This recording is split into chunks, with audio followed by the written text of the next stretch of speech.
नमस्ते दोस्तों, स्वागत है आपका हमारे चैनल में। हाजिर हूँ मैं फिर से एक नई कहानी के साथ। कहानी पिता से छल। रामदीन और केशव पक्के दोस्त थे। ये बचपन के दोस्त आज लगभग 70 की उम्र के हो गए थे। दोनों खेती किसानी करते और अपने परिवार का भरण पोषण करते। समय आने पर एक दूसरे की मदद करते। दोनों का जीवन एक दूसरे के लिए एक खुली किताब की तरह था। कोई छल बंद नहीं, एक दूसरे की सलाह लेते, कहीं कोई मतभेद नहीं था। रामदीन के 2 बेटे थे जो उसके साथ खेती करते थे। केशव की एक बेटी की शादी कर दी थी और बेटा मदन उसके मामा के यहाँ शहर में पढ़ाई कर रहा था।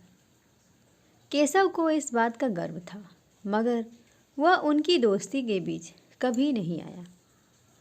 वह गांव आता तो शहर की बड़ी बड़ी बातें करता। केशव का सीना गर्व से फूल जाता। जब उसकी नौकरी लगी तो केशव ने पूरे गांव में मिठाई बांटी। वह शहर से गांव आया तो सभी के लिए बहुत सारे उपहार लाया। केशव और रामदीन एक बार उसके साथ शहर भी गए थे। एक बार जब वह गांव आया तो उसने उसके पापा और काका रामदीन से कहा कि वे अपनी ज़मीन बेच दें और शहर चलें। वहाँ उनके अच्छी नौकरी लगवा देंगे। वह शहर से 2 दोस्तों को भी साथ लाया था। उन्होंने भी दोनों को समझाया। केशव ने उनकी बात मान ली और ज़मीन बेचकर शहर जाने के लिए तैयार हो गया। रामदीन से भी कहा, भाई दोनों दोस्त शहर में साथ रहेंगे। खेती करने में कितनी परेशानी होती है, समय पर वर्षा नहीं होती है तो फसल भी ठीक से नहीं होती। मगर रामदीन इसके लिए तैयार नहीं हुआ।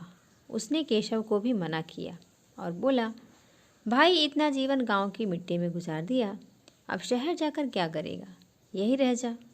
मगर उसे शहर जाना था। वह शहर चला गया। पहली बार दोनों मित्रों के विचार ने मेल नहीं खाया। मदन ने कुछ दिन तक तो वहाँ माँ और पापा को अच्छी तरह रखा।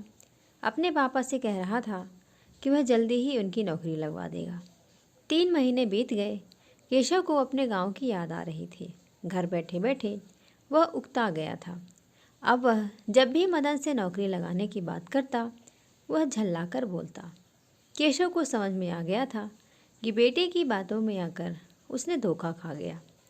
उसने बेटे से कहा कि उसे ज़मीन के पैसे दे दे, उन्हें शहर में नौकरी नहीं करना, वे गांव जाएंगे। तो वह बोला, पैसे तो खर्च हो गए, आप गांव जाना चाहें तो चले जाएं। केशव ने भारी मन से गांव वापस आ गया। उसने रामदीन से कहा, भाई तो ठीक कह रहा था, जीवन के बाकी दिन मैं यहीं गांव में गुजारूंगा। खेती नहीं रही तो किसी के खेत में मजदूरी कर लूँगा। मैंने अपने बेटे की बात में आकर बहुत बड़ा धोखा खाया है। दोस्तों, ये कहानी आपको कैसी लगी ज़रूर बताइएगा। लाइक करिएगा। चैनल पर नए हो तो चैनल को सब्सक्राइब करिएगा। धन्यवाद।